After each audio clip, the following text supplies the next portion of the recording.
Today I have the opportunity to speak with Dave Franklin. He's running for Senate in the 7th District. Welcome. Thank you, Elizabeth. Thank you for having me. I appreciate your time. So, Dave, tell us a little bit about yourself. I know you're a Port Washington resident, but people outside of the area really are not too aware of your background. Can you Sure. talk a little bit about it? I've been a Port resident for 33 years, which I guess by comparison to people in Port still makes me a rookie because there are so many people that grew up in the town and have known each other since they were children.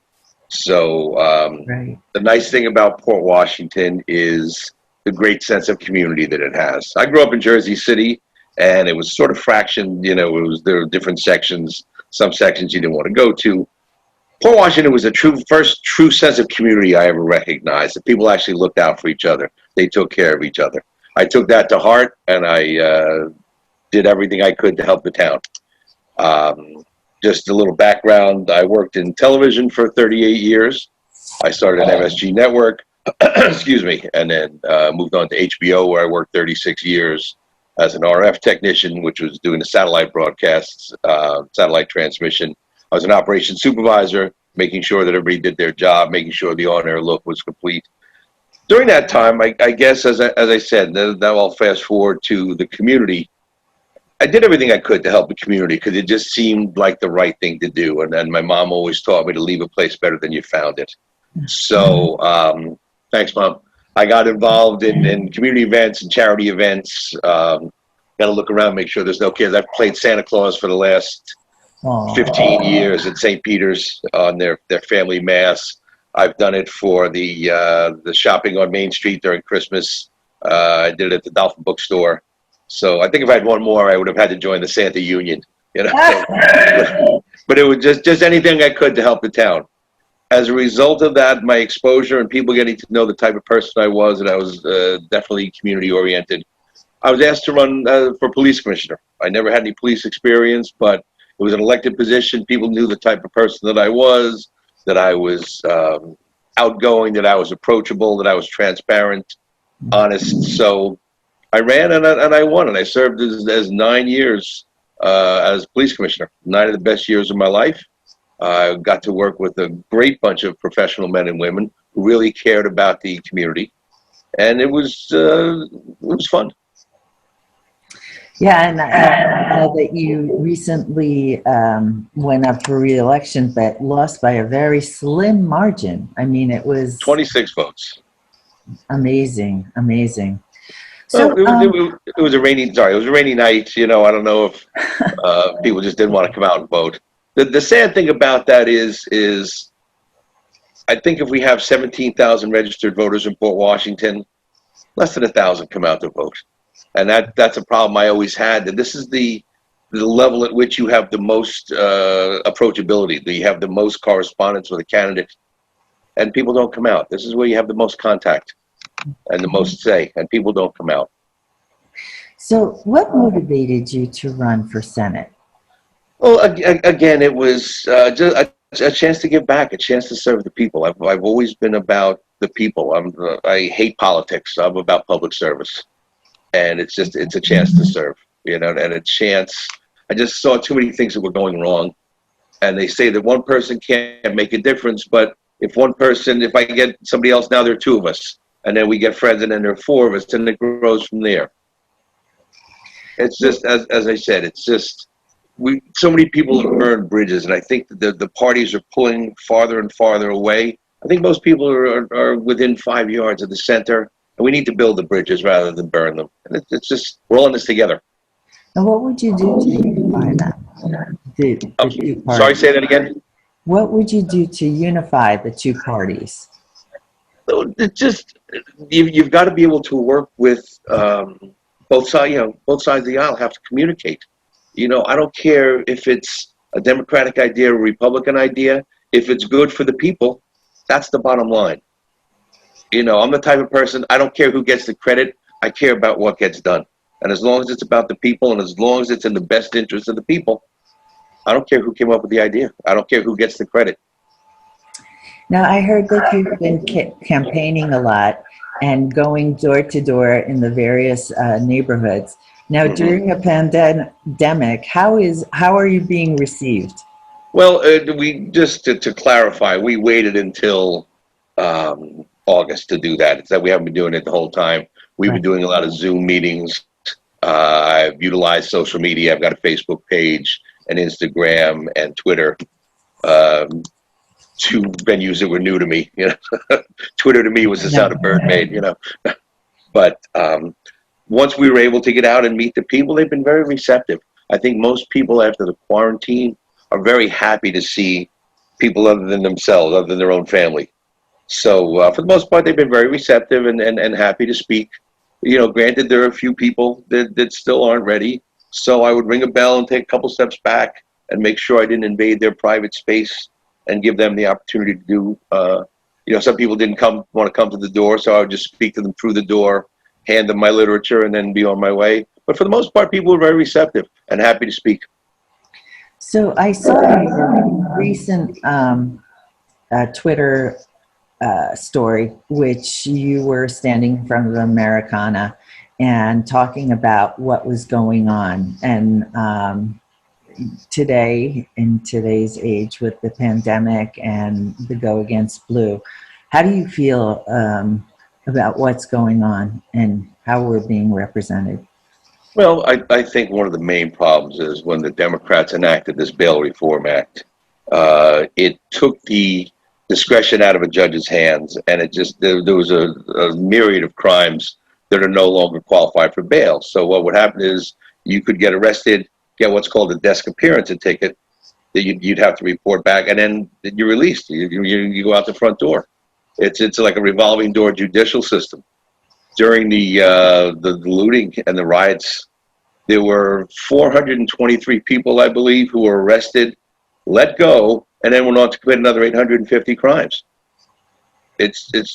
You've got to put the responsibility back in the judge's hands. It just can't be something that a legislator decides is the best thing to do. And as a result, there's more crime being committed. If you look what happened in New York City, that the defunding of the police, which then forced them to disband the anti-crime unit. Well, that crime unit was responsible for taking guns off the street. And now, as a result of their disbandment, there's so many more shootings in New York City. Yes. It's scary. And it's coming to Long Island, which is even scarier, especially with the protests turning into looting into the upscale areas. So, what do you think is something that needs to be put in place to rectify the situation? Well, again, I think communities need to speak. We're very fortunate in Port Washington that, as I said, a lot of these people grew up together. They're friends. There is no noticeable problem. People are always going to have attitudes one way or another, but it's communication. It's the police and the community having an open discussion about what the problems are. It's training. I don't agree with defunding the police. I don't know if police reform is necessary, but training is essential. I know years ago the Port Washington Police Department was always proactive. 5-6 years ago, we did diversity training, we did de-escalation training, we did active shooter training, things like this. So we were ahead of the curve and knew what to do in case there was a problem.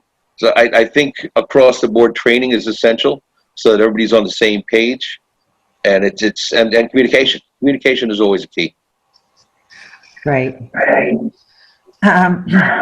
Small businesses are the backbone of our community. What initiatives do you think should be put in place to help small businesses? Because so many of them have been impacted, and even in education, like unfortunately, St. Peter's has now closed its school due to the low enrollment rate.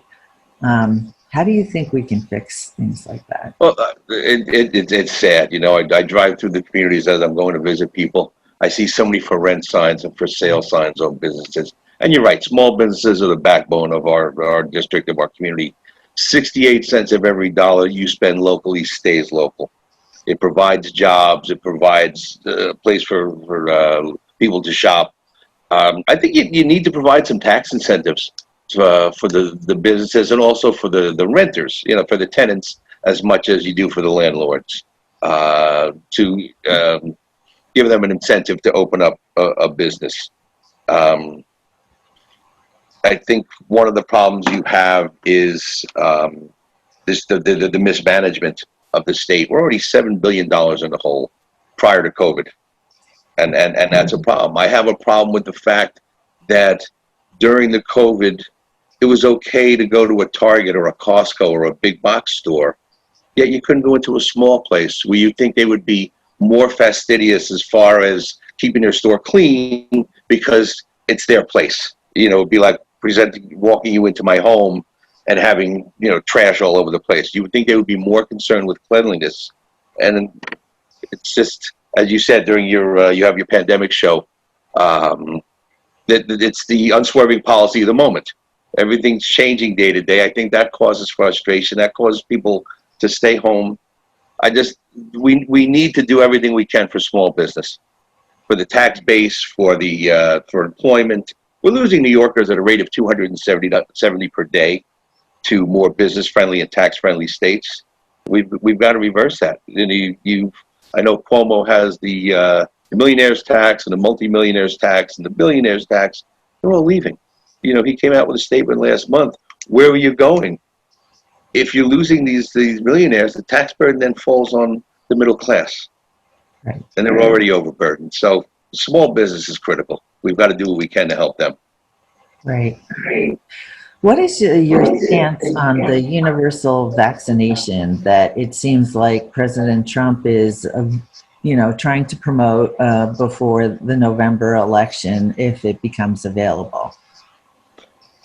I don't know how political that is. I mean, one of the problems I have is, let's say you've already had the COVID. You then still need a vaccination. Yes.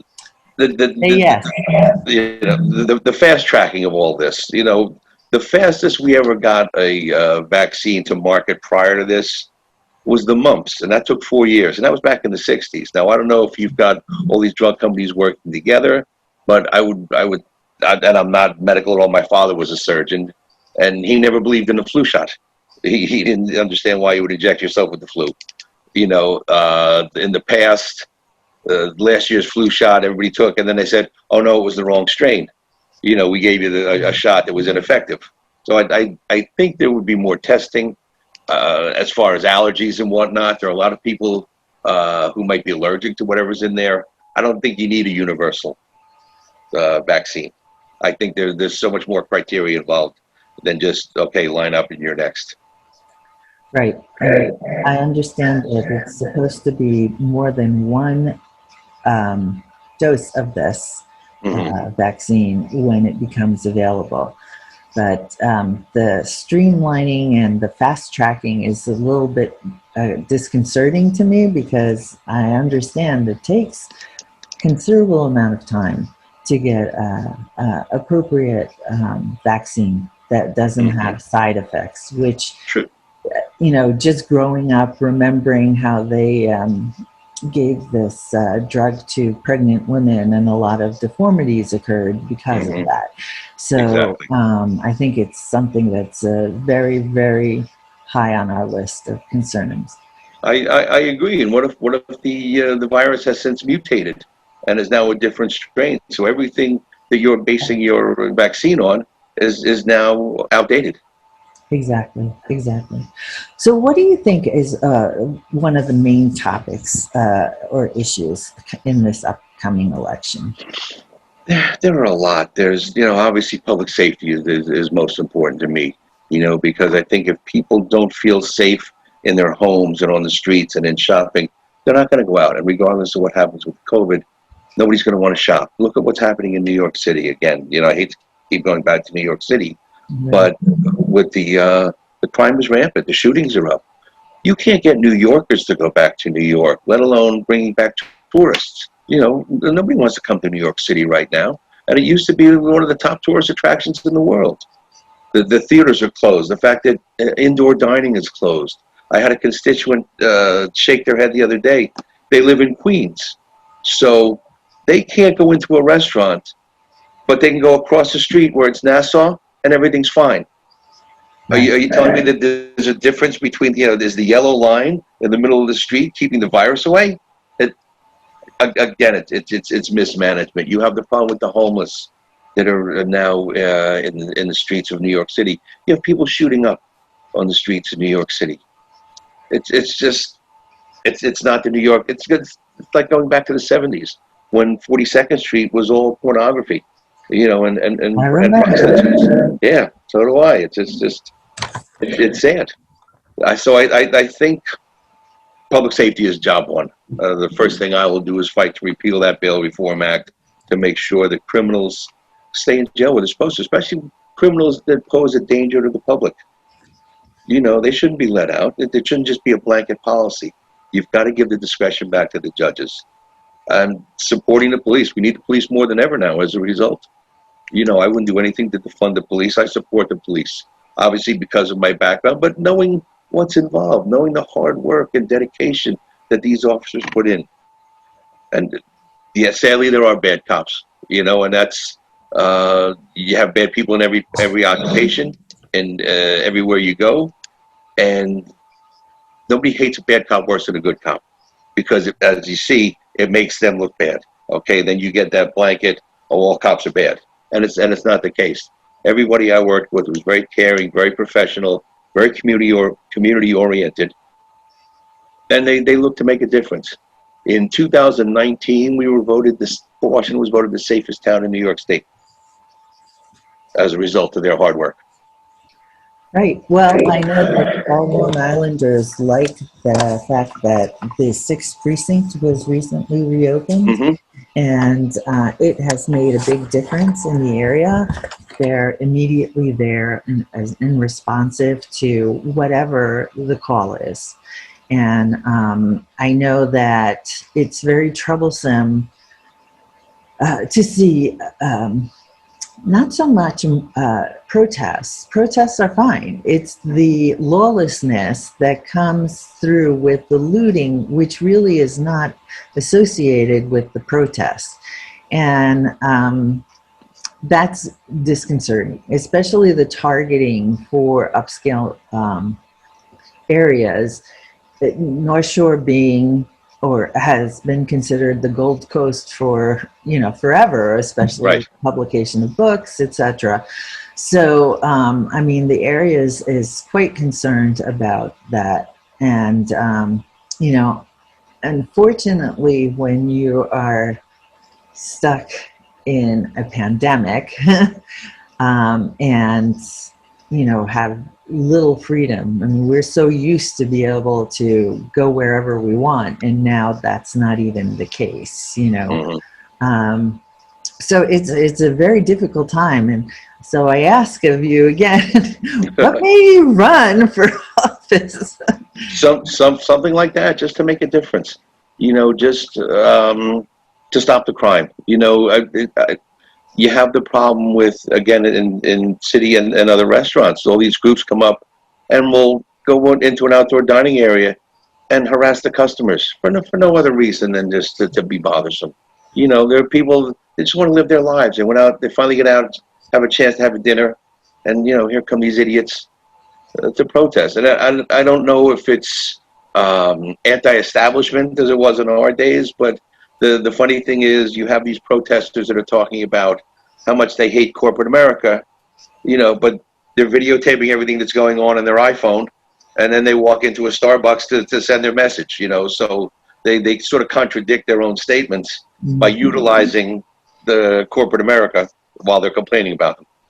Right. Well, that's definitely true. And again, it's just, I believe in people over politics, and I believe people need to be heard more than anything else. So many politicians make promises just to get the votes, and then turn their back on the people that they made the promises to. I'm not looking to move on to be governor or president or anything. I'll be very happy serving as state senator and serving the people. So as a Republican, the Long Islanders used to be staunchly Republican, but with the blue wave coming through, people just, I guess, I don't know whether they turned their back or whatever. How do you feel your support is?